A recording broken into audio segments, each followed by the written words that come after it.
بسم اللہ الرحمن الرحیم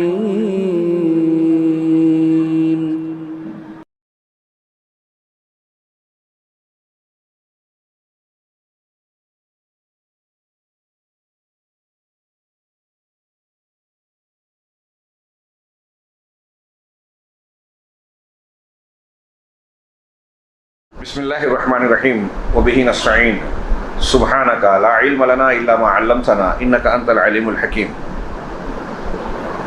وصلی اللہ علی نبینا محمد اعوذ باللہ من الشیطان الرجیم بسم اللہ الرحمن الرحیم ربنا لا تزغ قلوبنا بعد اذ ہدیتنا وہب لنا من لدنک رحمہ انک انت الوہاب۔ محترم حاضرین، کل کے قیام اللیل یعنی تراویح میں ہم نے سورہ بقرہ کے آخری حصے اور سورہ آل عمران کے ابتدائی حصے کو سنا تھا۔ آج کی قیام اللیل میں سورہ آل عمران کے بقیہ حصے کو اور سورہ نساء کے ابتدائی حصے کو سنا۔ ہمارے سامنے سورہ آل عمران ہے۔ سورہ بقرہ کا تذکرہ کرتے ہوئے اس کی فضیلت میں وارد ہونے والی حدیث آپ نے سنی تھی کہ اللہ کے نبی صلی اللہ علیہ وسلم نے زہراوین کہہ کر سورہ بقرہ اور سورہ آل عمران کا ذکر کیا اور کہا کہ اس کی تلاوت اور قرأت کا اہتمام کیجیے، اس لیے کہ قیامت کے دن یہ دونوں پڑھنے والے کے اوپر سایہ بن کر آئیں گے اور اللہ رب العالمین سے پڑھنے والے کے حق میں حجت پیش کریں گے۔ یہ فضیلت کے لیے کافی ہے۔ اس سورہ کی ابتدائی آیتوں میں نبی کریم صلی اللہ علیہ وسلم سے وارد روایتوں میں یہ بیان کیا گیا کہ اسم اعظم بھی آیا ہوا ہے۔ ایک الہکم الہ واحد لا الہ الا هو الرحمن الرحیم، یہ سورہ بقرہ کی آیت ہے، اور دوسری آل عمران کی اللہ لا الہ الا هو الحی القیوم، یہ سورہ آل عمران کی ابتدائی آیت ہے۔ ان میں اسم اعظم ہے۔ اس سورہ کے اخیر میں جو آج آپ نے سنا، ان فی خلق السماوات والارض واختلاف اللیل والنہار لآیات لأولی الالباب، ان آیتوں کا تذکرہ آپ نے سنا ہوگا کہ نبی کریم صلی اللہ علیہ وسلم رات کو کبھی نیند سے بیدار ہوتے تو یہ آیتیں تلاوت کرتے ہیں۔ ایک روایت ہے جو سلسلہ صحیحہ میں البانی صاحب نے ذکر کیا کہ حضرت بلال کہتے ہیں کہ ایک دن وہ صلاۃ فجر کے لیے اذان دینے کے لیے آئے تو آپ صلی اللہ علیہ وسلم کے پاس جب پہنچے تو دیکھا آپ رو رہے ہیں۔ نبی کریم صلی اللہ علیہ وسلم اشک بہا رہے ہیں، آنسو بہا رہے ہیں۔ پوچھا یا رسول اللہ ما یبکیک، اللہ کے رسول آپ کو کون سی چیز رلا رہی ہے، جبکہ آپ کی شان اور معاملہ تو یہ ہے کہ آپ کے اگلے پچھلے گناہ لفظ کے اعتبار سے کہہ رہے ہیں، نبی کا گناہ ہوتا ہے یا نہیں وہ ایک تفصیل ہے، معصوم عن الخطا ہم کہتے ہیں، تو آپ تو بخشائے ہیں، پھر آپ کس بات پر رو رہے ہیں؟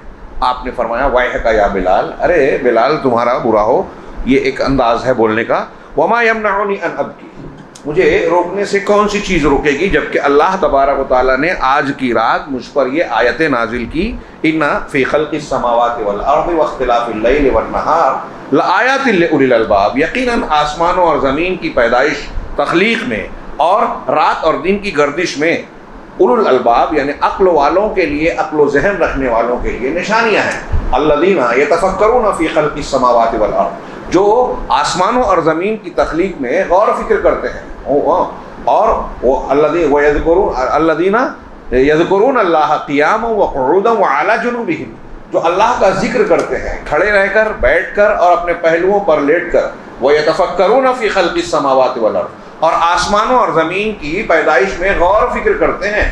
ربنا، پھر جب غور و فکر کرتے ہیں تو کس نتیجے پر پہنچتے ہیں کہ پروردگار نے یہ سب کچھ بنایا، اور بنایا تو حکمت کے تحت بنایا تو بے مقصد نہیں بنایا، مقصد ہے، اور وہ مقصد کیا ہے کہ لوگوں کو آزمائے اور آزمانے کے بعد ان کو انعام یا سزا دے، اور وہ سزا کا ٹھکانہ جہنم ہے۔ لہٰذا وہ آگے کہتے ہیں ربنا ما خلقت ھذا باطلا سبحانک فقنا عذاب النار، پروردگار تو نے یہ آسمان زمین اور ساری کائنات باطل بیکار نہیں پیدا کی، تو پاک ہے کہ کوئی بیکار کام کرے، تو پاک ہے، لہذا تو ہمیں جہنم کی آگ سے بچا۔ اس کے بعد جو دعائیں ہیں، شیخ عبد المالک رمضانی نے اپنی سورہ آل عمران پر جو بحث کی وہ صرف ان دعاؤں کا تذکرہ کیا، لیکن ہم دوسری طرف سے سورہ آل عمران پر ایک سرسری نظر ڈال رہے ہیں۔ اللہ کے رسول صلی اللہ علیہ وسلم کی اس حدیث کے سلسلے میں آپ نے آخر تک پڑھا ان فی خلق السماوات سے لے کر آخر تک، اور پھر اس کے بعد فرمایا ویل لمن قرأها ولم يتفکر فیہا۔ ہمیں اور آپ کے لیے نصیحت ہے نبی صلی اللہ علیہ وسلم کی۔ آپ خود رو رہے ہیں اور کہہ رہے ہیں کہ یہ قرآن کی آیتیں اگر کوئی شخص پڑھ رہا ہے اور پڑھنے کے بعد اس میں غور و فکر نہیں کرتا تو اس کے لیے ویل ہے، تباہی ہے۔ لہٰذا ہر مسلمان کو ان آیتوں کو پڑھتے ہوئے، ان سے گزرتے ہوئے یہ خیال رکھنا چاہیے، اہتمام کرنا چاہیے کہ اس پہ تدبر کرے، غور و فکر کرے۔ یہ سورہ آل عمران سے کی فضیلت سے متعلق کچھ باتیں آگے پیچھے کی۔ جہاں تک اس سورہ کے نام کا تعلق ہے، جیسا کہ ہم جانتے ہیں آل عمران، عمران کا خاندان، حضرت مریم علیہ السلام کے والد کا نام عمران، اور ان کے خاندان کو آل عمران کہا جاتا ہے۔ قرآن میں کئی مقامات پر ہے کہ اللہ تعالیٰ نے آدم کو، نوح کو، ابراہیم اور ان کے خانوادے کو اور آل عمران کو فضیلت بخشی، ان کو عزت عطا فرمائی۔ قرآن کی ایک پوری لمبی سورہ بقرہ کے بعد ان کے نام سے موسوم ہے، یہ ان کی فضیلت اور اس خاندان کی اہمیت اللہ تبارک و تعالیٰ کے نزدیک ان کے تقرب کی واضح دلیل ہے۔ یہ خاندان دین کی خدمت میں اور اللہ کے راستے، اللہ تبارک و تعالیٰ کے دین کی خدمت کرنے میں بڑا پیش تھا۔ اس لیے اللہ رب العالمین نے چونکہ اس خاندان کا اور حضرت مریم علیہ السلام جو حضرت مسیح کی والدہ بنی ان کا تذکرہ کیا ہے، ان کے واقعات کا ذکر کیا ہے، اس مناسبت سے اس سورہ کا نام آل عمران ہے۔ اور ہم نے یہ بھی ذکر کیا کہ پھر اسی تناظر میں حضرت عیسیٰ علیہ السلام کے متبعین جو بعد میں نصارہ کہلائے، جن کو ہم اور آپ عیسائی نصرانی کہتے ہیں، قرآن ان کو نصارہ کہتا ہے، ہاں مسیحی کہا جاتا ہے لوگ کہتے ہیں، قرآن نے نصارہ کہا، ان کا تذکرہ ہے جو الضالین تھے، غیر المغضوب علیہم ولا الضالین کے تذکرے میں ہم نے پڑھا کہ آل عمران میں بیشتر حصہ ان کے تعلق سے ہے، اگرچہ کہ ضمناً یہودیوں کا ذکر بھی ہے۔ چنانچہ یہ اس سورت کا نام اس اعتبار سے ہے، اور زہراوین جو اللہ کے رسول نے ذکر کیا الزہرا یعنی روشن، تو اس کے حدیث میں ذکر ہونے کی وجہ سے اس کا ایک نام الزہرا ہے، جس کا معنی ہے کہ روشنی، جو کہ چلنے والوں کے لیے ہدایت کا، صراط مستقیم کا راستہ کھول کر صاف طریقے سے بیان کرتی ہے۔ اس سورہ کا مرکزی مضمون کل ہم نے شیخ عبد المالک کے خلاصے اور گفتگو کے تناظر میں جانا تھا کہ سورہ بقرہ کا محور اور نقطہ، مرکزی اور محوری نقطہ تقوی ہے۔ تقوی کے ساتھ مدد جڑی ہے دنیا اور آخرت میں، پوری شریعت پر عمل کرتا ہے آدمی، سورہ بقرہ کے احکامات جو مذکور ہیں اس پر عمل کرتا ہے، متقی بنتا ہے، اللہ رب العالمین کے انعام کا گویا مستحق بنتا ہے۔ یہاں ہم کہہ سکتے ہیں کہ اس سورہ کا مرکزی عنوان یا موضوع ہے کہ دین پر ثابت قدم رہنا، جم جانا۔ دین کو اہدنا الصراط المستقیم ہم نے کہا، اللہ نے بتایا، اور اس صورت میں خاص طور سے ایسے اسباق، دروس اور ہدایات، ارشادات فرما رہا ہے رب العالمین کہ اگر ان تعلیمات کو ایک بندہ اپنے ذہن و دماغ میں رچا بسا لے تو دین پر ثابت قدمی کی تعلیم اور تربیت اسے ملے گی، اور بہت سارے اعتراضات اور بہت سارے حالات اور واقعات کے نشیب و فراز، دشمنوں کا غلبہ، غیر مسلموں کا ہم پر چڑھائی کرنا، مسلمانوں کا شکست کھانا، کمزور ہونا، کہیں بے بسی اور بے طاقتی کا مظاہرہ ہونا، یہ چیزیں انسان کو مایوس نہیں کرے گی، حوصلہ دے گی اور آگے بڑھنے کی، ثابت قدم رہتے ہوئے آگے بڑھنے کی کا جذبہ دے گی۔ یہ سورہ میں ایسے مضامین موجود ہے، یعنی دین پر ثابت کرنا۔ آپ دیکھیں کہ ابتدائی آیتوں میں اللہ رب العالمین نے ایک بڑی پیاری دعا سکھائی، ربنا لا تزغ قلوبنا بعد اذ ہدیتنا، پروردگار ہمارے دلوں کو ٹیڑھا نہ کر، گمراہ اور منحرف نہ کر ہدایت دینے کے بعد، لا تزغ قلوبنا بعد اذ ہدیتنا وہب لنا من لدنک رحمہ، اور اپنے پاس سے تو ہمیں رحمت سے نواز۔ رحمت بہت وسیع ہے، علمی، عملی، دولت، دنیا، آخرت، ساری رحمتیں اس میں آ گئی اللہ کی، اپنے پاس سے خصوصی رحمت سے نواز، انکا انت الوہاب، یقیناً تو ہی نوازنے والا، دینے والا ہے، الوہاب ہے۔ تو اب یہاں پہلا ٹکڑا دیکھیے کہ اللہ تعالیٰ سے ہم دعا مانگ رہے ہیں کہ ہدایت ملنے کے بعد ٹیڑھے نہ ہو جائیں، گمراہ نہ ہو جائیں۔ ہمارے یہاں بہت سارے لوگ بعض مرتبہ آپ دیکھیں کہ اپنے آپ کو زیادہ ذہین، عقل والا سمجھ کر، زیادہ علم والا سمجھ کر بھی گمراہی کا شکار ہو جاتے ہیں۔ قرآن حدیث میں جو کچھ مذکور ہے، رسول اور صحابہ کرام سے آگے بڑھ جاتے ہیں، اور نتیجے میں غلط راستوں پر چلے جاتے ہیں۔ عصر کی نماز کے بعد تذکرہ ہو رہا تھا منکرین حدیث، اس میں زیادہ تر آپ کو ایسے ہی لوگ ملیں گے۔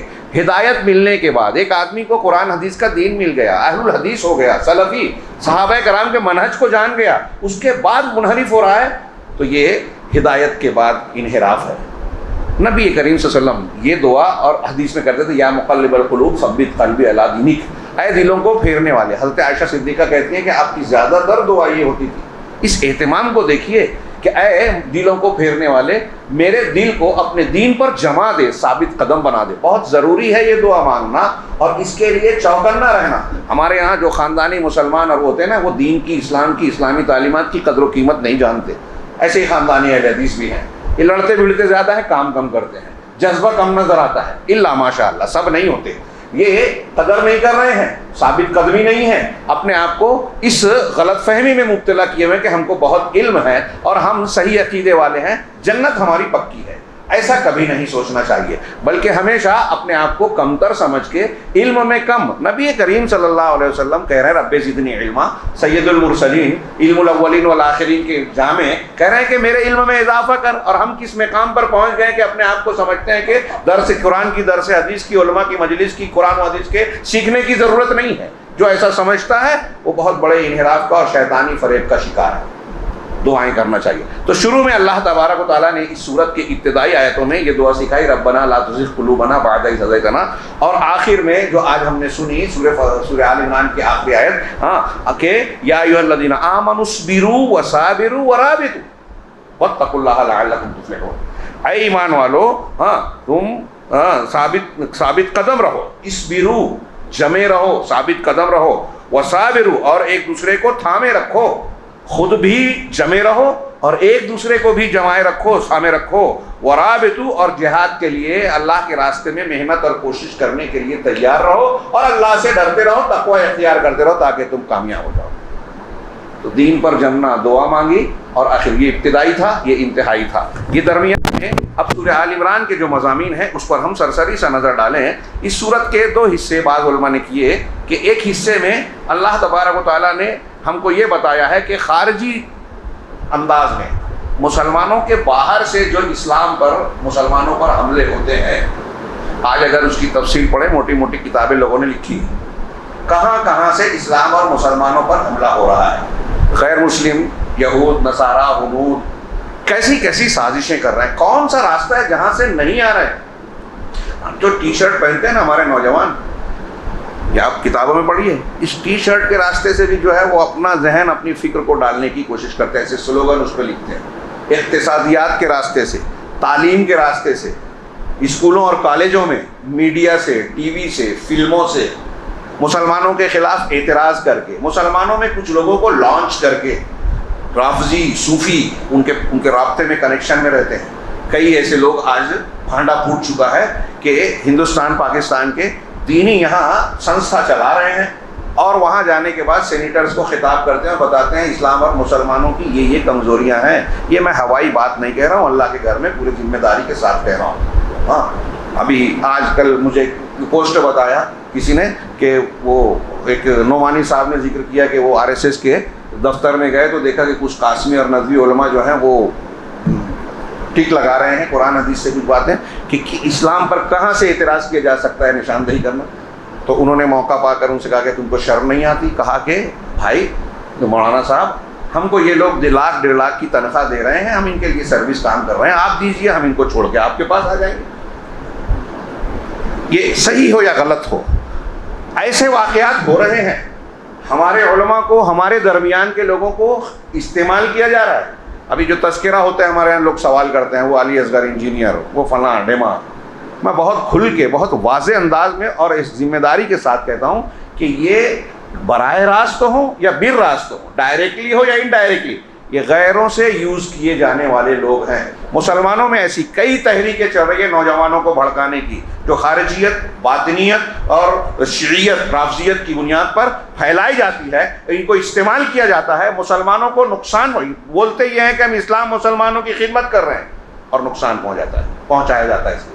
ابھی دیکھیے فلسطین میں ہم رونا رو رہے ہیں، دعائیں مانگ رہے ہیں، بچوں اور عورتوں کی تصویریں، ان کی بھوک پیاس، ٹوٹے ہوئے گھر، زخمی اپاہج مرنے والے شہید ہونے والے دیکھ نہیں جاتے مناظر، لیکن یہ اتنے سخت دل ہیں کہ سودے بازیاں کرتے ہیں اور یورپ اور امریکہ کو، اسرائیل کو جنگ بند نہ کرنے کا جواز پیش کرتے ہیں یہ لوگ۔ یہ میرا موضوع یا اس وقت وہ بیان کرنا مقصود نہیں ہے، لیکن میں یہ کہنا چاہ رہا ہوں سورہ آل عمران کے ایک حصے میں کہ مسلمانوں کو باہر سے جو حملے ہوتے ہیں ایک وہ ہے، اور ایک اندر سے یہ جو ہمارے ٹوٹ پھوٹ ہوتی ہے، اختلافات ہوتے ہیں ہمارے درمیان، جو آستین کے سانپ ہوتے ہیں، جو غیروں کا آلائے کار بنتے ہیں، ان دونوں کا ذکر کر کے مسلمانوں کو کیسے قوت حاصل کرنا چاہیے، اپنا تحفظ کرنا چاہیے، دین پر جمے رہنا چاہیے، جماعت کی حفاظت کرنا چاہیے، یہ سورہ آل عمران کے 2 حصوں میں بیان کیا گیا ہے۔ پہلے میں کہا کہ سورہ 1 آیت 1 سے لے کے 120 تک ہم کو جو ہے خارجی طور سے جو افکار اور نظریات کے حملے ہمارے خلاف ہو رہے ہیں اس کا سامنا کیسے کرنا ہے، قرآن کا ایک یہ سورہ آل عمران کا یہ حصہ اس پر دلالت کرتا ہے کہ ایسے میں جو ہمارے خلاف یہ الغار ہو رہی ہے کیسے دین پر قائم رہنا، ثابت قدم رہنا۔ اور یہ اس میں آپ دیکھیں گے کہ جناب محمد رسول اللہ صلی اللہ علیہ وسلم کا عیسائیوں سے، عیسائی پادریوں کے گروپ سے، نصارہ نجران کے پادری آئے تھے، ان سے آپ کا نقاش، مناظرہ اور بحث مباحثہ ہوا۔ پھر مباہلے کی بھی بات ہوئی، جس سے بعد میں وہ مکر گئے کہ آپ اپنے خاندان کو، گھر والوں کو اور اپنے قریبی لوگوں کو بلائیے، ہم اپنوں کو بلاتے ہیں۔ ثم نبتہل فنجعل لعنت اللہ علی الکاذبین۔ حفاظ کرام صحیح پڑھا میں نے جی، کہ پھر ہم یہ قسم کھائیں اور جو جھوٹا ہے اس پر اللہ کی لعنت بھیجیں۔ نصارہ پادری لوگ پیچھے ہٹ گئے کہ نہیں، ہم ایسا نہیں کر سکتے، مباہلہ نہیں کریں گے۔ تو اللہ کے نبی صلی اللہ علیہ وسلم کا ان سے مناظرہ ہوا، مواجہہ ہوا۔ نوجوانوں کو، نئی نسل کے لوگوں کو سورہ آل عمران پڑھنا چاہیے، اور بہت ہی شاندار دروس ہیں۔ یہاں ہم بہت ہی اختصار کے ساتھ صرف اشارے کر رہے ہیں۔ دوسرا حصہ جو آیت نمبر 121 سے آیت نمبر 200 تک ہے، اس کے بارے میں اہل علم نے کہا کہ یہ داخلی طور پر جو ہمارے سامنے مختلف چیلنجز، اختلافات آتے ہیں، ہمارے درمیان کے کچھ منافقین یا بیوقوف لوگ مسلمانوں کے اتحاد کو پارا پارا کرتے، چھوٹی سی بات رہتی ہے، بڑے مخلص بن جاتے ہیں، ایک اختلاف کو پکڑ لیا، اس کی وجہ سے جماعت میں، مسجد میں 2 ٹکڑے کر دیے۔ 2 ٹکڑا کرنا بہت بڑا مسئلہ ہے، یہ نہیں سمجھتے، اس ایک چیز کو پکڑ کے انا کا مسئلہ بناتے ہیں۔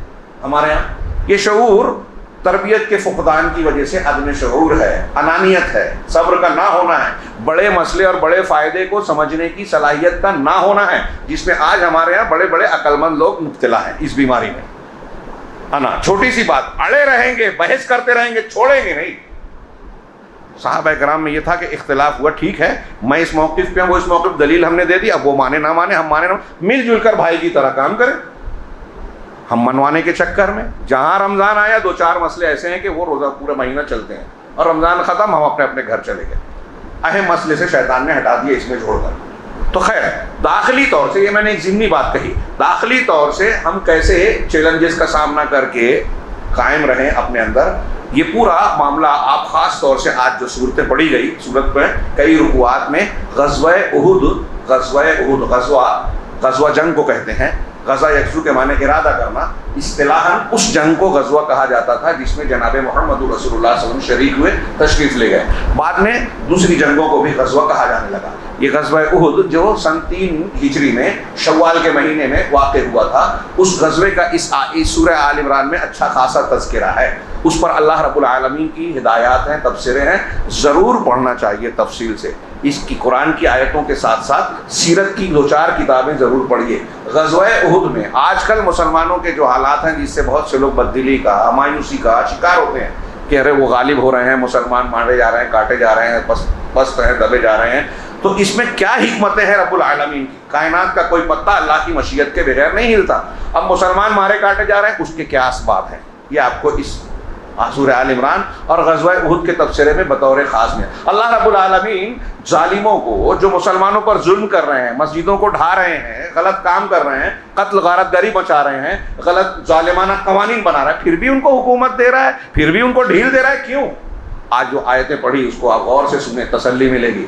کہ اللہ تعالیٰ اس لیے ڈھیل دے رہا ہے کہ وہ آخرت میں ان کا کوئی حظ اور کوئی حصہ نہ رہے، ان کو اس لیے ڈھیل دے رہا ہے کہ وہ گناہ پر اور گناہ کرتے جائیں، مسلمانوں کو آزمائش میں ڈال رہا ہے، وہ صبر کریں، ثابت قدم رہیں، مشکل حالات میں بھی دین پر جمے رہیں۔ تو کھرے کھوٹے میں فرق ہوتا ہے کہ کون سچا پکا مسلمان ہے، کون صرف زبانی جمع خرچ کرتا ہے۔ تو جو سچا مسلمان ہے وہ چھن کر باہر آ جائے گا، وہ خالص طور پر نکھر جائے گا اور اللہ کے یہاں وہ اجر و ثواب کا مستحق قرار پائے گا۔ یہ سب اس دارالامتحان کے لیے لازمی اور ضروری چیزیں ہیں۔ تو دوسرے حصے میں اللہ تبارک و تعالیٰ نے غزوہ احد کے احداث اور اس پر مرتب ہونے والے معاملات کے ضمن میں مسلمانوں کے داخلی طور سے کس طرح ثابت قدمی اختیار کرنی ہے اس کی تعلیمات دی۔ پہلی قسم میں جو ہے مناقشہ ہوا، دوسری قسم میں پہلی قسم میں جو مناقشہ ہوا اس میں یہ تذکرہ ہے کہ آدمی نکاح سے پہلے مسلمانوں کے عقیدے کو مضبوط بنائیں۔ دوسروں سے بھیڑنا ہے۔ اب ہمارے یہاں بھی نوجوان خود اپنا دین سیکھے نہیں ہیں، منہج کو سمجھے نہیں ہیں، عقیدہ جانے نہیں ہیں، اور نکل جاتے ہیں کچھ لوگوں کو دیکھ کر ٹی وی چینل پہ کہ ہم ان کے جیسے بنیں گے، کوٹ پٹلون ٹائی باندھ لیا، 2-4 آیتیں یاد کر کے تقریر یاد کر لی، تقریر بولنے لگے۔ علماء کبار کے کچھ فتاوی کی کتابیں ہیں، اس کو سوال جواب کی شکل میں جواب دینے لگے۔ قرآن ٹھیک سے نہیں پڑھ رہے ہیں، سنسکرت بتا رہے ہیں۔ قرآن پڑھنا نہیں آتا، سنسکرت یہ دین کی تبلیغ کا طریقہ نہیں ہے۔ جگہ پر جگہ اور موقع رہے گا تب اس کو پڑھا جائے گا، ان کو رد کیا۔ فیشن بن گیا، لوگ متاثر بھی ہو جاتے ہیں، اپنے یہاں جہالت تسلی ملتی ہے کہ ارے دیکھو سنسکرت سے ثابت ہو رہی ہے، لیکن اس کی وجہ سے ضمنی طور سے کیا کچھ خرابیاں آتی ہیں اس کا ان کو احساس اور ادراک نہیں ہوتا۔ تو کسی دوسرے سے ہم کو بھیڑنا ہے، مقابلہ کرنا ہے، اس سے پہلے آپ اپنے گھر میں، اپنے سماج میں، اپنے درمیان مسلمانوں کے عقیدے کو مضبوط بنائیں۔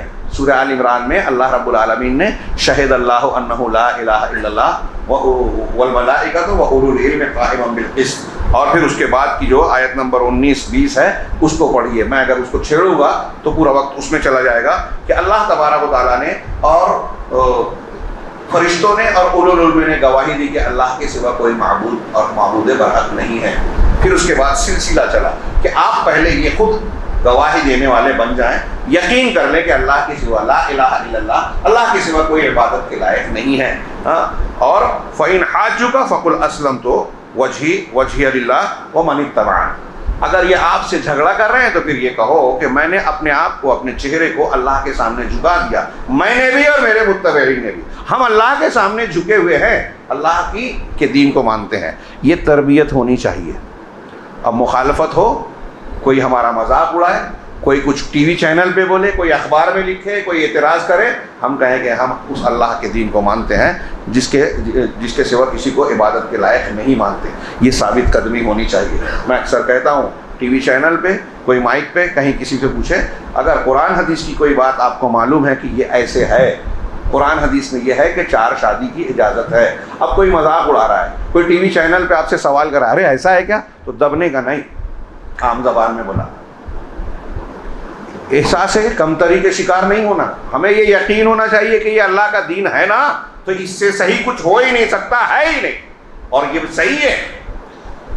یہ 4 کی اجازت میں بہت سی حکمتیں ہیں، فائدے ہیں، مسلمانوں کے، انسانوں کے، انسانی سماج کے انفرادی، اجتماعی، سماجی، اقتصادی مسائل کا حل ہے، بچوں کی تربیت کا حل ہے، بیوہ مطلقاؤں کے مسائل کا حل ہے، زنا بدکاری کے راستوں کو بند کرنے کی حکمتیں ہیں، بہت فائدے ہیں، اور یہی صحیح ہے۔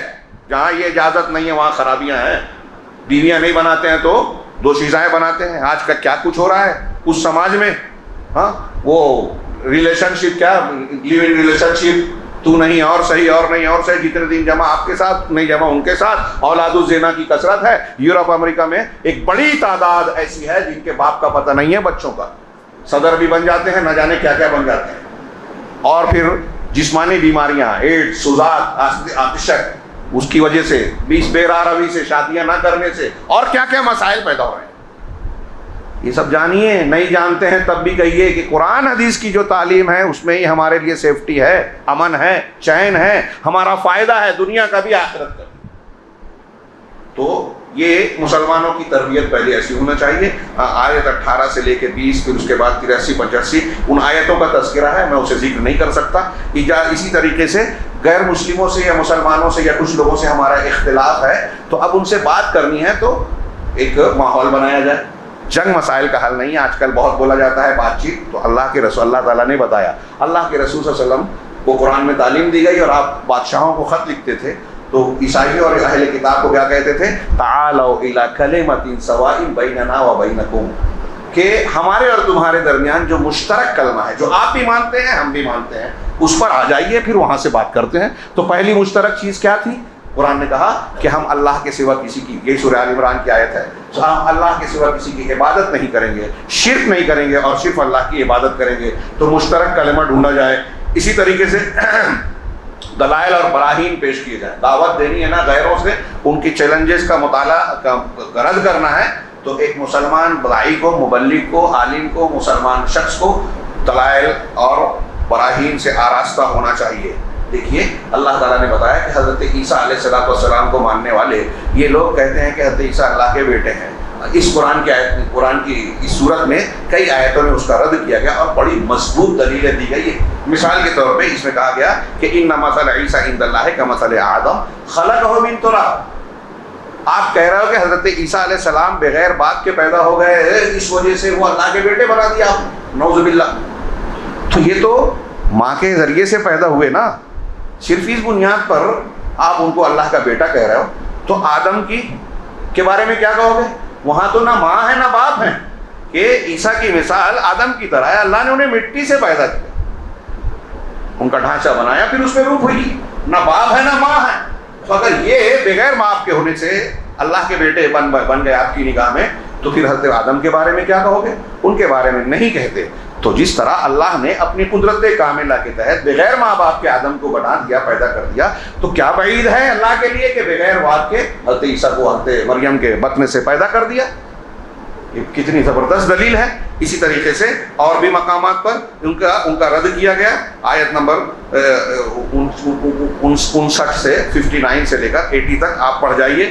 پھر اس کے بعد اہل کتاب کو جھٹلانے کے سلسلے میں ڈرایا گیا کہ جھٹلانے اور تکذیب کی روش اختیار نہ کریں. آپ دیکھنے کے دنیا میں جن لوگوں نے ماضی میں یہ روش اختیار کی, سچائی کو جھٹلایا, کچھ دن اچھل کود کرتے ہیں, دکھائی دیتے ہیں, لیکن ٹکتے نہیں ہیں, ان کو بقا نہیں ملتی, عذاب کا شکار ہوتے ہیں. یہ قرآن کی آیتوں میں ذکر ہے 175 113 میں. اسی طریقے سے ایک اور بھی بات ہے کہ ان کا رد کرنے کے ساتھ ساتھ اگر ان کے اندر کچھ خوبیاں ہیں تو اللہ تعالیٰ نے ان خوبیوں کو تسلیم کیا. خاص ان کی نہیں, جو انبیاء ہیں, جو حضرت مریم علیہ السلام کے اخلاق تھے اور ان کے اندر کچھ خوبیاں تھیں.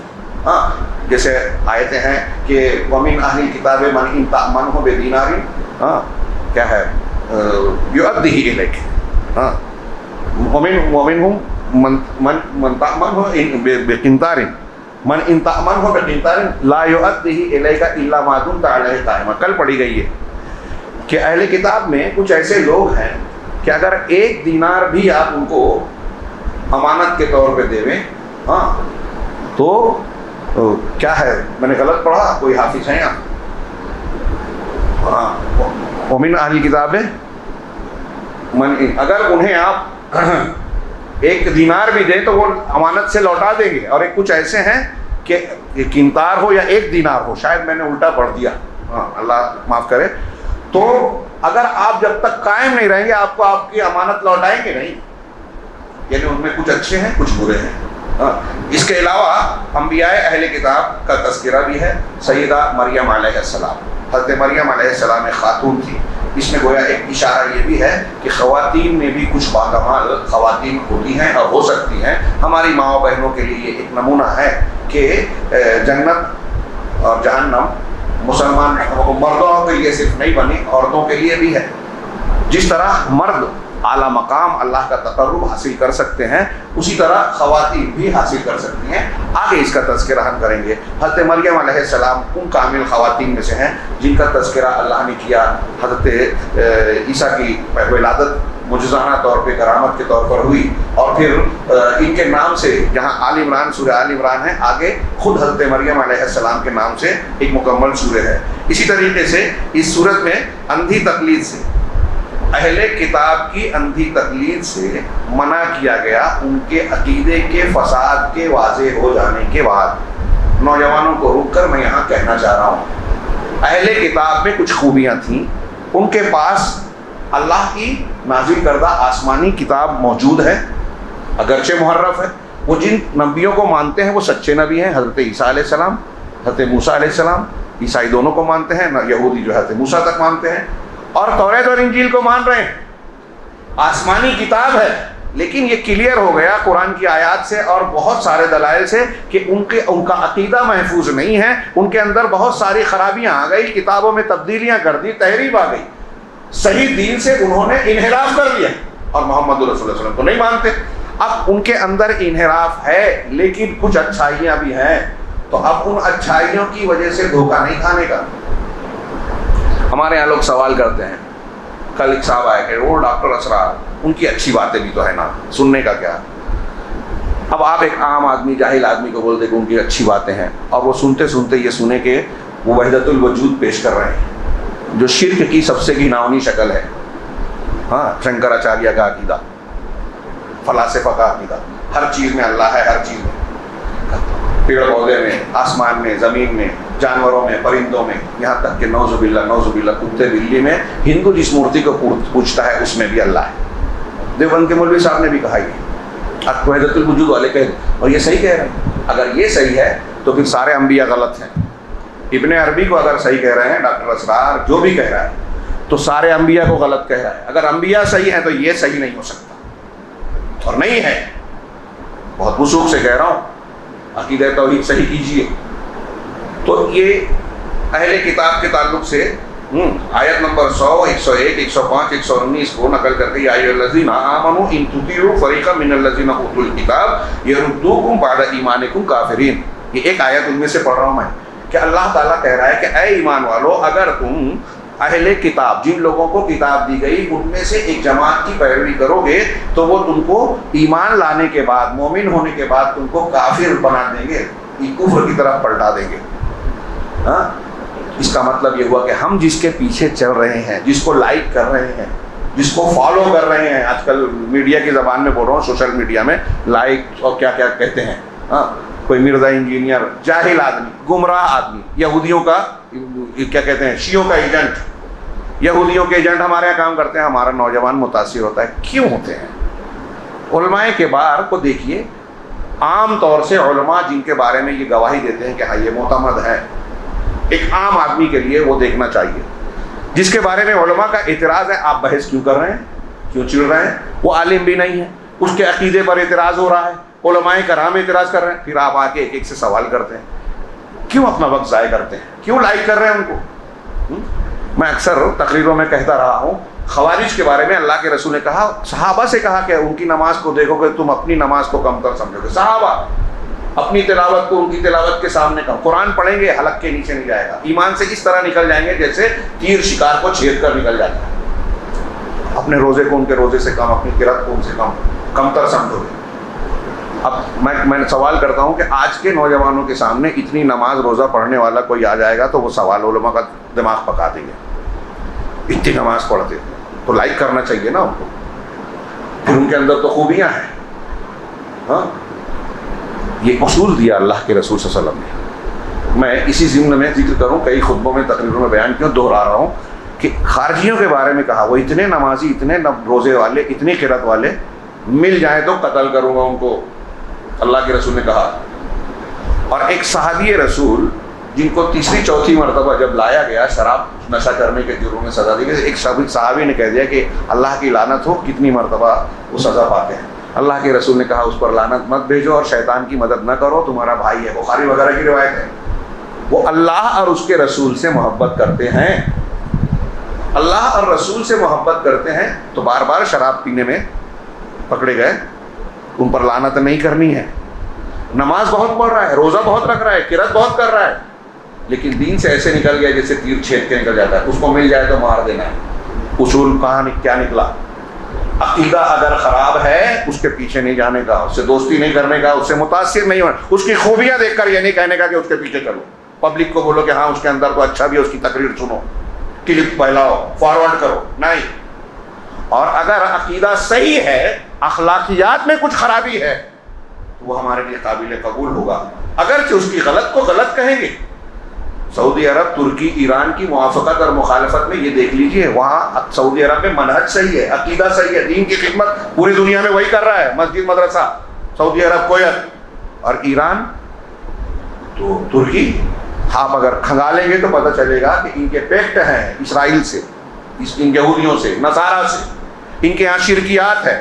ہاں سعودی عرب میں غلطی ہوتی ہے، ہم بھی غلط کہتے ہیں، تھیٹر بن گئی، غلط ہے، لیکن یہاں تو قہوہ خانے چل رہے ہیں، ننگا پن ہے، شراب نوشی برسوں سے جو اس کی اجازت ہے، اس پر کوئی اعتراض نہیں۔ یہاں صحابہ کرام کو برا بھلا بولنے کا عام رواج ہے۔ ایران میں کہتے ہیں کہ تحریک میں ہمارے ساتھ ہیں، ہر پوری اسلامی تاریخ میں ہمیشہ ان لوگوں نے اسلام کو، مسلمانوں کو نقصان پہنچایا، اور یہی فکر ہے۔ یہ دیکھیے، یہ قرآن کی تعلیمات ہیں کہ ہم ولا برا، دوستی دشمنی کی بنیاد کس چیز کو بنائیں؟ عقیدے کو، توحید کو۔ منہج اور عقیدہ صحیح ہے تو ہمارا بھائی ہے، غلطیاں ہوگی اس کی اصلاح کی جائے۔ منہج اور عقیدہ غلط ہے تو ہمارا دشمن ہے، کچھ اچھائیاں بھی ہے تو اس کو ہم جو ہے اس سے متاثر ہو کے اس کا ساتھ نہیں دیں گے۔ یہ اصول سمجھ لیجئے۔ یہاں بھی یہ کہا کہ اسی طریقے سے پہلی قسم کے خطاب میں جو خارجی چیلنجز ہیں اس میں انسانوں کو تعلیم دی گئی، مسلمانوں کو، کہ اس میں ثابت قدم رہیں۔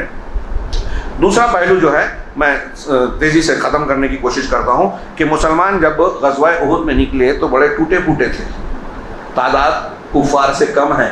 اس میں بھی جب سامنا ہو گیا تو عبداللہ بن ابی بن سلول نے مسلمان جو 1000 کی تعداد میں تھے اس میں سے 300 کو لے کر واپس ہو گیا۔ کس وقت؟ جب سامنے مدینہ میں نہیں رکا، وہاں پہنچنے کے بعد جب ایک دوسرے کو دیکھ رہے ہیں، ان کا حوصلہ بڑھا رہا ہے، ان کا گھٹا رہا ہے، مسلمانوں کا۔ 300 لوگ واپس آ رہے ہیں، اس میں کچھ سچے مسلمان بھی آ گئے۔ اس کے ساتھ بعد میں اللہ نے ذکر کیا، یہ سورہ آل عمران میں، اور ان کو بتایا کہ ان کو اللہ نے معاف کیا۔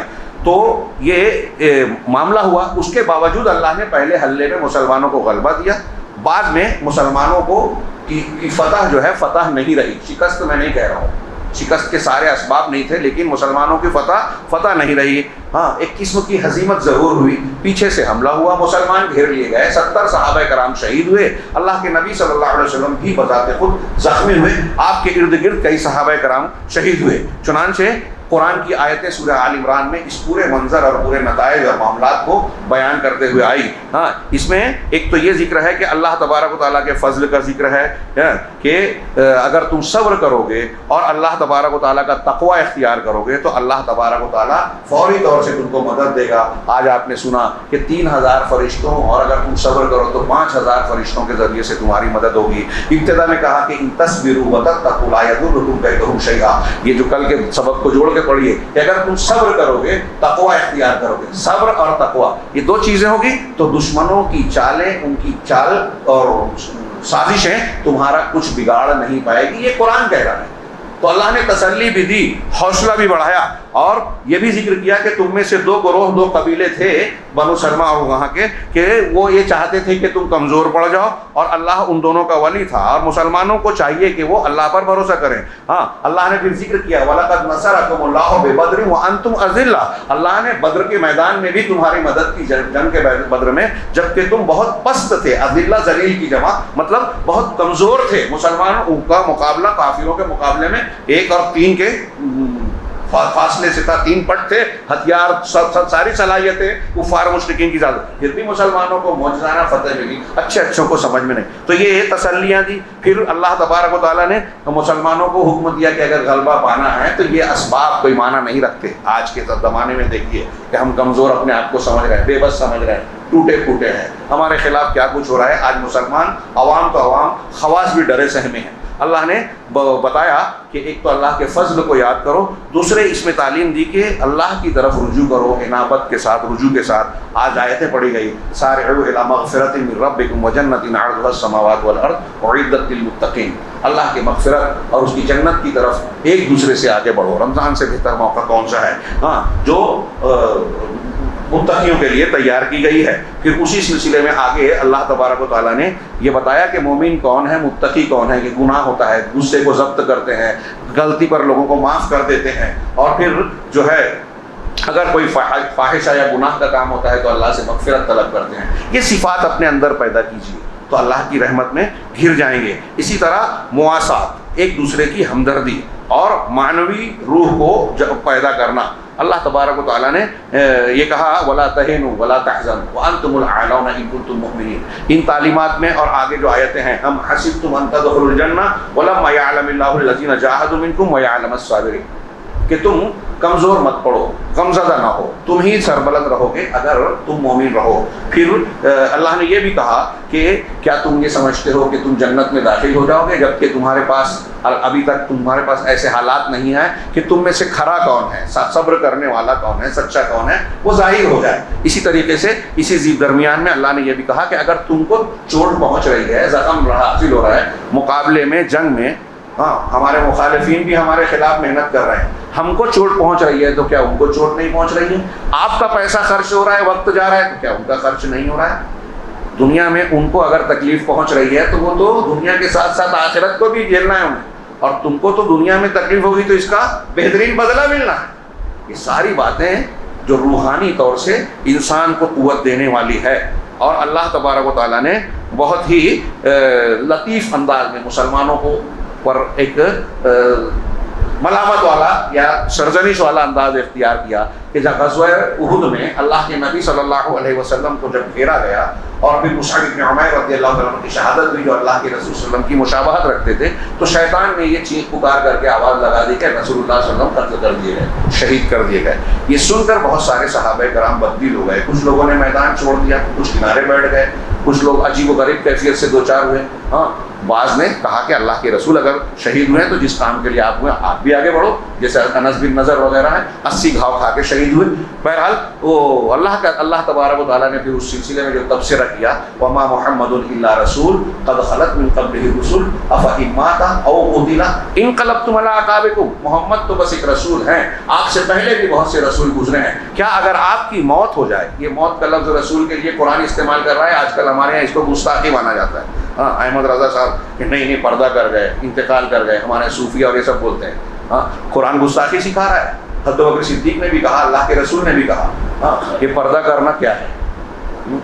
موت تو موت ہے۔ امام احمد رضا سے پوچھا گیا کہ بھئی آپ قرآن میں تو ہے نا ماتا میت، کہا وہ کچھ لمحوں کے لیے، تو کہا کچھ لمحوں کے لیے موت آئی پھر موت نہیں رہی، تو کتنی دیر کے لیے موت مانیں گے تو اللہ کی شان میں، اللہ کے رسول کی شان میں گستاخی ہوگی، اور کتنی دیر کے لیے مانیں گے تو نہیں ہوگی۔ آپ کتنی دیر کے لیے مانتے ہو، اور کیا آپ کے پاس اصول ہے، دلیل ہے کہ اتنی دیر موت مان لو تو گستاخی نہیں ہے؟ بکواس بات ہے۔ موت کا نہ آنا اللہ کی شان ہے، اور رسول اللہ صلی اللہ علیہ وسلم کے لیے موت کا لفظ کا اطلاق کرنا یہ آپ کی شان میں گستاخی نہیں ہے۔ بہرحال یہ توحید کی دلیل بھی ہے۔ تو اللہ کے رسول، اللہ تعالیٰ نے کہا کہ رسول بھی ایک شخصیت ہے، آپ سے پہلے بھی رسول گزرے، اگر آپ دنیا سے چلے جائیں تو کیا تم دین سے گر جاؤ گے؟ اس میں اور اس سے پہلے ایک اور بھی بڑی تعلیم دی گئی ہے کہ مسلمانوں کو، سچے راستے پر چلنے والوں کو شخصیتوں کو دیکھ کر اپنے فیصلے نہیں متعین کرنا چاہیے۔ آپ کا کیا مقصد ہے زندگی کا، آپ کے دین کا، آپ کے منہج کا، جو راستہ ہے، جو تقاضا ہے، جو مقصد ہے، وہ سامنے ہونا چاہیے۔ فلاں بزرگ فلاں کے پیچھے چل رہے ہیں، اگر وہ شخصیت نہیں ہے تو آپ گھر بیٹھ جائیں گے؟ نہیں، شخصیات سے آدمی کو، دین کو، منہج کو نہیں جوڑنا، ان سے مدد لی جا سکتی ہے، اگر وہ نیک صالح ہیں، متقی ہیں تو دیگر جو جائز راستے ہیں وہ سارے معاملات کیے جائیں گے، لیکن ان پر اس طرح انحصار نہیں ہوگا کہ اگر کوئی شخصیت نہیں ہے تو ہم اپنا کام دھندہ چھوڑ دیں، اپنے مشن سے پیچھے ہٹ جائیں۔ ہاں تو اسی طرح نصارہ سے جو پہلے حصے میں کہا کہ حضرت عیسیٰ علیہ السلام کو جب آسمان کی طرف اٹھا لیا گیا تو ان کو بھی سرزنش کی گئی کہ حضرت عیسیٰ اگر نہیں ہے تو کیا تم ان کی تعلیمات اور دین کو چھوڑ دو گے، اس راستے پر نہیں چلو گے، عام عیسائیوں اور ان سے ذکر کیا گیا۔ اسی طریقے سے مسلمانوں کی شکست اور کمزوری کے اسباب کیا ہوتے ہیں؟ ٹائم کتنا زیادہ ہو گیا کیا ہے؟ 5-7 منٹ ہے۔ ہاں، مسلمانوں کی ہزیمت اور ان کی پستی کے اسباب کی سورہ میں غزوہ احد کے تناظر میں آپ ملاحظہ کر سکتے ہیں۔ آیت نمبر 152 میں یہ دیکھ سکتے ہیں کہ مسلمانوں کا آپس میں اختلاف ہونا، اللہ کے رسول صلی اللہ علیہ وسلم نے گھاٹی پر، آگے سامنے پیچھے پہاڑی تھی، سامنے کفار مکہ کا لشکر، سائیڈ میں گھاٹی تھی، ایک راستہ تھا، وہاں آپ نے 50 تیر اندازوں کو مقرر کیا اور کہا کہ ہمیں فتح ملے یا شکست کسی بھی حال میں نہیں چھوڑنا یہ جگہ کو، اس جگہ کو۔ ہاں، لیکن جب پہلے حملے میں مسلمانوں کو غلبہ حاصل ہوا، وہ کفار مکہ جو ہے میدان چھوڑ کر بھاگنے لگے اور مسلمان مال غنیمت سمیٹنے لگے، تو اس وقت جو ہے یہاں اختلاف ہوا۔ بعض صحابہ نے کہا کہ یہ تو بھاگ گئے ہیں، چلو ہم بھی مال غنیمت سمیٹتے ہیں، یہ مال کی محبت آ گئی، انسان تھے۔ تو ان کے امیر جو ہیں کیا سعید عبداللہ بن جبیر جو بھی نام تھا، انہوں نے منع کیا کہ اللہ کے رسول صلی اللہ علیہ وسلم کی سخت تاکید تھی کہ کسی بھی حال میں یہ محاذ نہیں چھوڑنا، اس جگہ سے نہیں ہٹنا۔ نہیں مانا، 50 میں سے 40 نے جگہ چھوڑ دی، 10 بچے۔ خالد ابن ولید رضی اللہ تعالیٰ عنہ جو اس وقت کفار کی طرف سے تھے، انہوں نے دیکھا کہ موقع اچھا ہے، یہ جگہ چھوڑ دی ان لوگوں نے، پیچھے سے آ کے گھاٹی کی طرف سے حملہ کیا، اور پہلے جو اللہ کے رسول صلی اللہ علیہ وسلم کی بات کو مانے ہوئے صحابہ کرام 10 لوگ وہاں رکے تھے، پہلے وہ شہید ہوئے۔ جب سختی ہوتی ہے تو اچھے برے دونوں نپٹتے ہیں، یہ بدل بات ہے کہ ان کا درجہ مقام بہت اونچا ہوگا، اجر و ثواب ملے گا۔ تو پہلے وہ ہوئے، پھر مسلمان لشکر آگے بڑھ گیا، رسول اللہ صلی اللہ علیہ وسلم پیچھے تھے۔ خالد بن ولید جب پیچھے سے آئے تو اللہ کے رسول صلی اللہ علیہ وسلم زیادہ قریب تھے اور وہاں زیادہ لوگ نہیں تھے، 7 انصاری صحابی، 2 مہاجر گر گئے، 7 انصاری ایک کے بعد دیگرے شہید ہوئے، اور پھر 2 مہاجرین میں سے ایک طلحہ اور دوسرے بچے، وہ بھی زخمی ہوئے، دوسرے بعد میں صحابہ کرام ان کے مقابلہ کرتے کرتے دفاع کرتے کرتے پہنچے۔ تو یہ جو صورتحال تھی، مسلمانوں کے درمیان اختلاف ہوا، قرآن نے کہا کہ تم اختلاف ہوئے، اللہ نے حتیٰ کیا ہے تم کو جو تم پسند کرتے تھے وہ جب دیکھ لیا، وہ حتیٰ اذا فشلتم و حتیٰ اذا کیا ہے من بعد ما اراکم ما تحبون، تم کو جو پسند تھا وہ دیکھنے کے بعد تم نے اختلاف کیا اور وعصیتم، اور نافرمانی کی اللہ کے رسول، تو رسول کی نافرمانی اور اختلاف۔ صحابہ کرام نے ایک غلطی کی، شکست فتح کا منظر بدل گیا، 70 صحابہ شہید ہوئے، نبی کریم صلی اللہ علیہ وسلم زخمی ہوئے، کفار نے جو ہے بہت جو دبے کچلے ہوئے تھے وہ چڑھ کر بولنے لگے۔ کتنا بڑا ایک غلطی سے آج ہم اور آپ کتنی حدیثوں سنتوں کا انکار کر رہے ہیں، کتنا آپس میں اختلاف کر رہے ہیں۔ تو مسلمانوں کا آپس میں اختلاف، اسی طریقے سے ہمارے گناہ اور معصیت، ان الذین تولوا منکم یوم التقى الجمعان انما استزلهم الشیطان، کہ جو 2 گروہوں کی مٹبھیڑ ہوئی اس دن جن مسلمانوں نے پیٹھ دکھائی، میدان چھوڑا، ان کو شیطان نے بہکا دیا تھا۔ کیوں؟ ببعض ما کسبوا، ان کی بعض کارستانیوں اور کمائیوں کی وجہ سے۔ لیکن بعد میں ان صحابہ کے بارے میں اللہ نے خود کہہ دیا وَلَقَدْ عَفَا اللَّهُ عَنْهُمْ، اور اللہ نے اب ان کو معاف کر دیا، لیکن ان کی ایک غلطی کا خمیازہ سب کو بھگتنا پڑا۔ اس میں درس ہے، سبق ہے کہ اختلاف ہو، گناہ کا کام ہم اگر کرتے ہیں تو ہم اللہ کے عذاب کو دعوت دے رہے ہیں۔ اگر کوئی دشمن مسلمانوں پر فتح پا رہا ہے تو یہ اس کی طاقت نہیں ہے، یہ ہماری کمزوری ہے گناہوں کی۔ اور ایک وجہ کہ تعلق بالاشخاص، شخصیتوں سے جڑے رہنا، ہم کچھ شخصیات سے جڑے ہوئے ہیں، اس بنیاد پر جو ہے یہ محمد اللہ رسول علی کی تعلیمات کا ذکر کیا، اس تناظر میں ہم دیکھ سکتے ہیں۔ اس ضمن میں اتباع کی اہمیت معلوم پڑتی ہے کئی جگہ پر، حضرت عیسیٰ علیہ السلام کے واقعات میں بھی اور جناب محمد رسول اللہ کے واقعات میں بھی، کہ اگر ہم چاہتے ہیں کہ ہم کو فتح، کامیابی، کامرانی، اللہ کا تقرب ملے تو پیغمبر کی، ان کی تعلیمات کی اتباع کرنا چاہیے۔ اس طریقے سے قرآن اور سنت کو یہاں ایک شارٹ میں کہ مسلمانوں کو فتح، غلبہ اللہ کی مدد کی نکات سے ملتی ہیں۔ ہاں، تو پہلی چیز ان کو ملخص کیا جائے سورہ آل عمران کی روشنی میں تو قرآن اور حدیث پر تمسک، مضبوطی سے تھام لینا۔ ہاں، اللہ نے کہا وَكَيْفَ تَكْفُرُونَ وَأَنْتُمْ تُتْلَى عَلَيْكُمْ آيَاتُ اللَّهِ وَفِيكُمْ رَسُولُهُ، تم کفر کیسے کر سکتے ہو جبکہ تم پر اللہ کی آیتیں پڑھی جاتی ہیں اور تمہارے درمیان رسول ہیں، آج ہمارے درمیان حدیثیں ہیں، قرآن ہے، پھر بھی منکر حدیث بن جا رہے ہو، پھر بھی فلاں اور فلاں سے متاثر ہو رہا ہے، کوئی وحدت الوجودی، کوئی رافضی، کوئی خارجی، اس سے متاثر ہو جا رہے ہیں۔ قرآن حدیث پکڑے رہو گے نا تو یہ سب چیزیں نہیں آئے گی، یہ کہہ رہا ہے قرآن۔ ہاں، وَمَن يَعْتَصِم بِاللَّهِ، جو اللہ کو سہارا بنائے گا، مضبوط پکڑے گا، فَقَدْ هُدِيَ إِلَىٰ صِرَاطٍ مُسْتَقِيمٍ، تو وہ صراط مستقیم کی راہ پائے گا، ہدایت پائے گا۔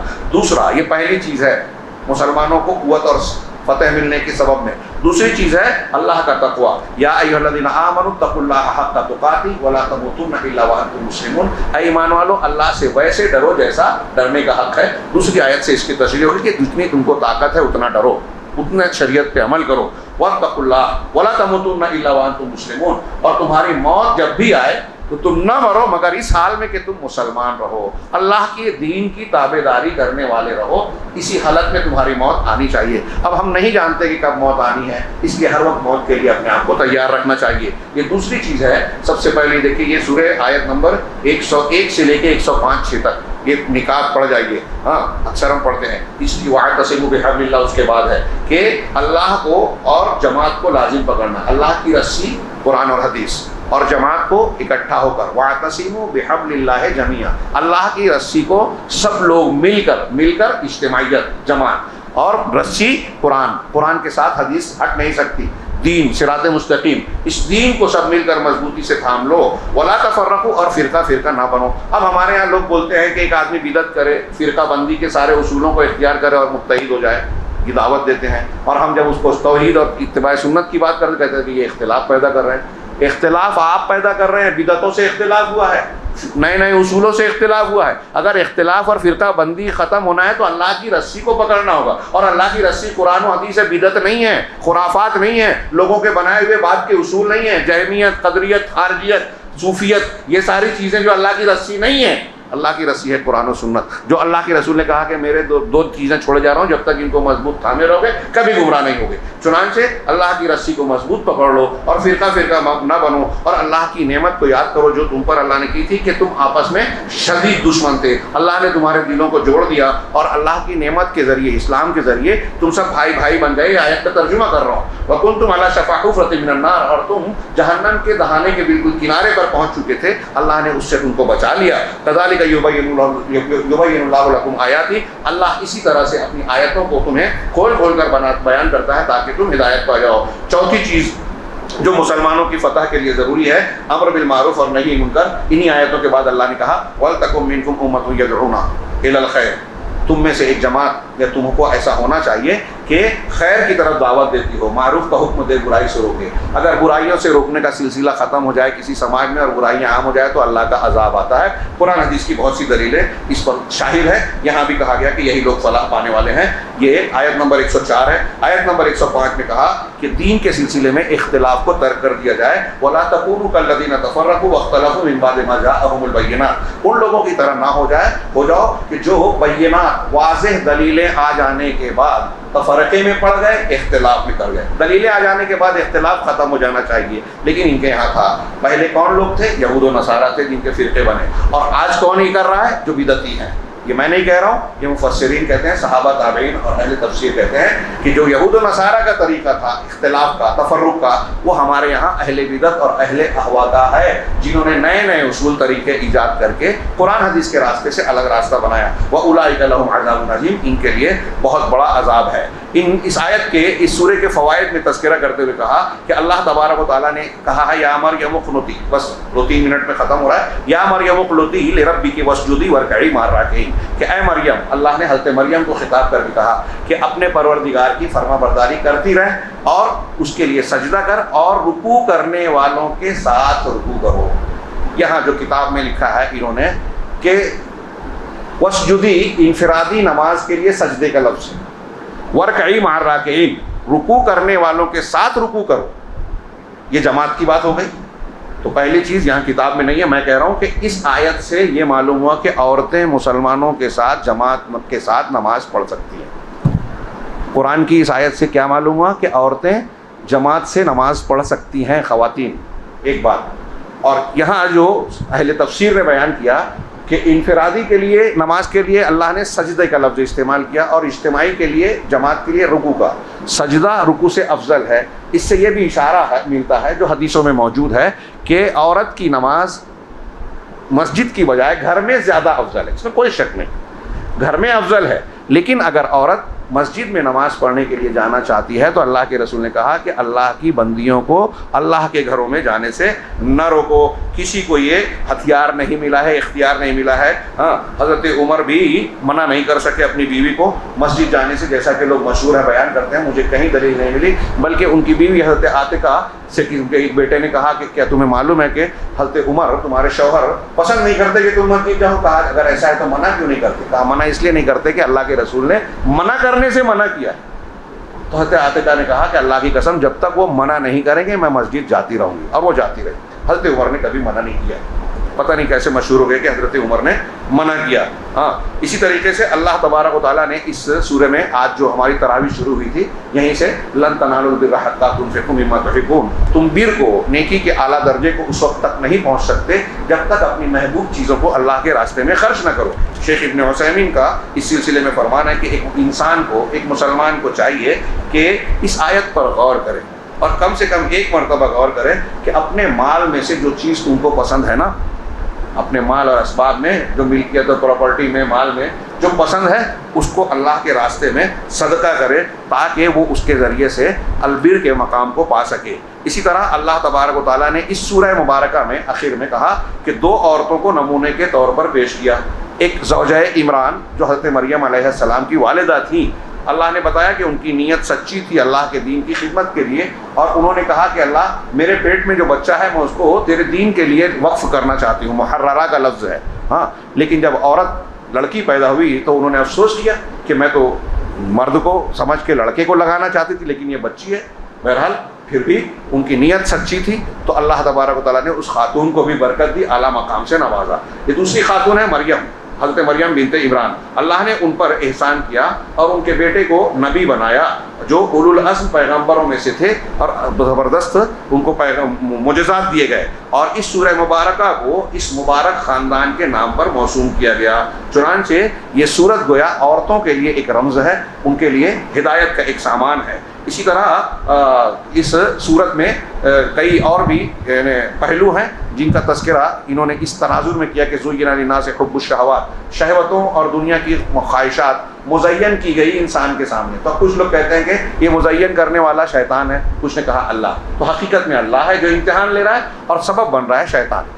آخر میں اپنی بات کو ختم کرنے سے پہلے شیخ عبد المالک کے ایک بات کا اشارہ کروں کہ اس صورت کے اخیر میں جو دعائیں ہیں, ان فی خلق السماوات والارض کے تناظر میں آگے دعا ہے ربنا انک من تدخل النار فقد اخزیتہ, کہ پروردگار یقیناً جہنم میں تو نے جس کو داخل کر دیا تو نے اسے رسوا کر دیا. وما للظالمین من انصار, اور ظالموں کو کوئی بچانے والا مددگار نہیں ہے. ربنا اننا سمعنا منادیا ینادی للایمان ان آمنوا بربکم فآمنا ربنا فاغفر لنا ذنوبنا وقنا عذاب النار. یہ پوری دعائیں پڑھ جائیے, بڑی شاندار. شیخ عبد المالک نے اس تناظر میں بہت لمبی اور بہت پیاری اور بہت زبردست بحث کی ہے, میں اسے پیش نہیں کرتا ہوں. صرف دو تین باتیں ہیں کہ ایک جو انہوں نے کہا کہ قرآن اور سنت میں جو دعائیں اللہ نے اور رسول نے بیان کیا نا, وہ دعائیں انتہائی جامع اور معنی ہیں. اب ہمارے یہاں لوگ دوسروں کی, بزرگوں کی, فلاں سلسلے کی دعائیں اور نئی نئی بنائی ہوئی دعاؤں کی طرف لپکتے ہیں, سمجھتے ہیں کہ تیر مار رہے ہیں, گوبر میں تیر مارتے ہیں. ہاں, وہ تیر ان کا بیکار ہے. حقیقت میں سوچئے تھوڑی دیر کے لیے کہ اللہ کے کلام سے زیادہ بلیغ, رسول اللہ صلی اللہ علیہ وسلم سے زیادہ کامل کوئی کلام بنا سکتا ہے, سنوار سکتا ہے؟ اس ضمن میں شیخ نے جو تفصیل بیان کی علامہ ابن قیم اور علامہ ابن تیمیہ اور دیگر علماء کے اقوال کی روشنی میں کہ ایک انسان کی کیا ضرورت ہے. ایک شر جو ہم کو لاحق ہو گیا, بیماری ہے مطلب اس کو ہٹایا جائے. ایک شر جو ہم کو نہیں آیا ہے, آ سکتا ہے, خطرہ ہے, اس سے بچاؤ رکھے اللہ. ایک خیر جو ہم کو حاصل ہے اس کی حفاظت ہو. ایک خیر جو ہمیں نہیں ملا ہے وہ ہم کو مل جائے. یہی جتنی چیزیں ہم مانگتے ہیں یہ چار قسموں میں آتی ہیں. اس دعا میں یہ چاروں چیزیں ہیں, دنیا کی بھی اور آخرت کی بھی. ہاں, اس دعا میں, اور اللہ رسول کی ان دعاؤں میں یہ ساری چیزیں. اس ضمن میں شیخ نے بحث کرتے ہوئے نعوذ باللہ من شرور انفسنا وسیئات اعمالنا, جو اللہ کے رسول خطبے میں دعا کرتے تھے کہ اپنے نفسوں کے شرور سے اور اعمال کی سیئات سے. اس کا نفس کا شر اور اعمال کی سیئات, اعمال کی برائی یعنی ایک اندر سے آتی ہے, اور اعمال کی برائی ایک یہ ہے کہ انسان خود جو برائیاں کر رہا ہے, ایک یہ ہے کہ اس کے نتیجے جو آ رہے ہیں. اس میں شر کی ساری قسمیں آ گئی, ان کو سمیٹ دیا گیا اور پھر اس پہ تفصیلی گفتگو کرتے ہوئے بہت ساری دلچسپ اور یعنی مفید باتیں بیان کی ہیں. کاش کے موقع ہوتا. میں اس ضمن میں شیخ نے اللہ کے رسول صلی اللہ علیہ وسلم کی ایک دعا جو حضرت صدیق کو سکھائی تھی, اللہم فاطر السماوات والارض عالم الغیب والشہادہ, حضرت ابوبکر صدیق نے کہا تھا کہ صبح شام کہنے کی دعا سکھائیے, تو صحیح روایت ہے. اللہ کے رسول نے کہا صبح شام اور سونے کے وقت یہ دعا پڑھو. میں ترجمہ کر رہا ہوں, تیزی سے غور سے سنیے کہ اے اللہ آسمانوں اور زمین کے پیدا کرنے والے, غیب اور شہادہ, غیب اور حاضر کو جاننے والے, رب کل شیء و ملیکہ, ہر چیز کے رب, پروردگار, مالک اور مالک, میں اشہد, میں گواہی دیتا ہوں کہ تیرے سوا کوئی معبود برحق لائق عبادت نہیں ہے. اور آگے اب یہ اتنے وسیلہ ہے یہ. اس کے بعد دعا کیا ہے؟ اعوذ بک من شر نفسی, میں اپنے نفس کے شر سے پناہ میں آتا ہوں تیری, ومن شر الشیطان و شرکہ, اور شیطان اور اس کے شرک کے شر سے, وان اقترف علی نفسی سوءا, اور اس بات سے تیری پناہ چاہتا ہوں کہ اپنے نفس پر کوئی برائی کا ارتکاب کروں, نقصان پہنچاؤں, او اجرہ الی مسلم, یا کسی مسلمان تک اس کا نقصان پہنچاؤں.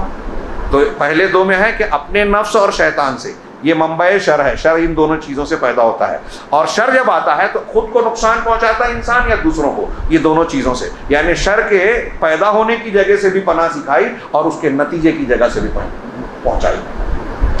اسی ضمن میں تشریح کرتے کرتے سونے کے وقت کی دعا کا بھی شیخ نے ذکر کیا کہ اللہ کے اس تناظر میں کہ اللہ اور رسول نے جو دعائیں بتائی ہیں نا, اس میں لفظ کا بھی فرق نہیں کرنا چاہیے. سونے کے وقت ایک صحابی کو اللہ کے رسول نے, بخاری کتاب الوضو کی آخری حدیث ہے کہ اللہ کے رسول نے کہا کہ جب تم سونے جاؤ تو وضو کر لو, وضو کرنے کے بعد داہنی کروٹ لیٹ کر یہ کلمات کہو, اگر تمہاری موت ہو جائے تو فطرت پر موت ہوگی. اللہم اسلمت نفسی الیک وفوضت امری الیک والجأت ظہری الیک رغبتا ورہبتا الیک, لا ملجأ ولا منجا منک الا الیک ولا منجا منک الا الیک. اللہم آمنت بکتابک الذی ارسلت وبنبیک, آمنت بکتابک الذی انزلت وبنبیک الذی ارسلت. یہ دعا سکھائی. ترجمہ موقع نہیں ہے. اس میں اللہ تعالیٰ کا خوف, اس سے امید, اس سے محبت, تینوں چیزیں.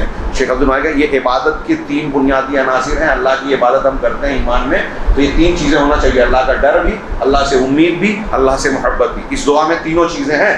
اور پھر آخر میں جب اللہ کے رسول نے یہ دعا صحابی کو سکھائی تو کہا کہ پڑھ کے سناؤ. تو انہوں نے جب دوبارہ پڑھ کے سنایا تو کہا آمنت بکتابک الذی انزلت وبنبیک کی جگہ انہوں نے کہہ دیا وبرسولک الذی ارسلت. اللہ کے رسول صلی اللہ علیہ وسلم نے کہا کہ نہیں, جو میں نے بتایا تھا وہی کہو, رسول نہیں نبی کہو. اس سے پتہ چلا کہ نبی صلی اللہ علیہ وسلم کی اور اللہ کی جو دعائیں ہیں ہم کو وہی لفظ استعمال کرنا چاہیے, اس میں چینج نہیں کرنا چاہیے.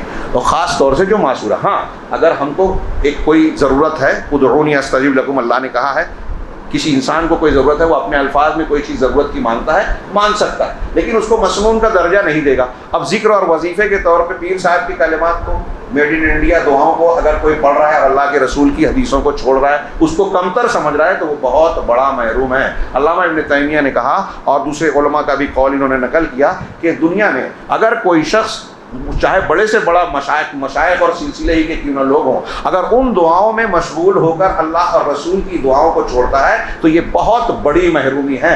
سب سے جامع معنی دعائیں اللہ اور رسول کی دعائیں, اور رسول اللہ صلی اللہ علیہ وسلم کی دعائیں محفوظ بھی ہیں. اگر آپ دعاؤں کے کلمات اور مضامین پڑھو گے تو اس میں توحید ثابت ہوگی, اب آپ کی بندگی بڑھے گی. رسول اللہ صلی اللہ علیہ وسلم کس انداز میں اللہ سے مانگ رہے ہیں, مطلب اللہ کے رسول خود بھی محتاج ہیں. اور اگر آپ اللہ کے رسول کی دعاؤں کو غور کریں گے, مانا اور مطلب کہ کس موقع پر آپ نے کیا مانگا, تو آپ کو یہ بھی یقین ہوگا کہ آپ سچے رسول ہیں. ایک مسافر سفر سے نکلنے کے لیے کیا کیا سوچ سکتا ہے, آپ پوری دعا پڑھ لیجئے, اللہ کے رسول نے وہ ساری چیزیں سمیٹ دی ہے دعا میں. ایک شب قدر میں کیا مانگنا چاہیے, چھوٹی سی دعا میں اس کی مناسبت سے دعا بتائی, کس موقع پر کیا دعا مانگنی چاہیے. اب یہاں بھی دیکھیے, سونے کے وقت وضو کر کے دعا پڑھنے کے لیے کہا, تو وضو کرے گا تو آدمی ظاہری طہارت ہو گئی, اور پھر یہ دعا پڑھ رہا ہے تو باطنی طہارت ہو گئی. باطنی طہارت میں ایمان کی ساری بنیادیں آ گئی ان کلمات کے اندر. تو دعائیں وہی مانگی جائے جو اللہ اور رسول سے ہے. اور یہ قرآن کی دعا جو یہاں ہے, ان کو قرآن اور حدیث کی دعاؤں کو بطور خاص طور سے اس کے معنی مفہوم کو سمجھ کر ہم کو یاد کرنا چاہیے, اپنے لیے ورد بنانا چاہیے.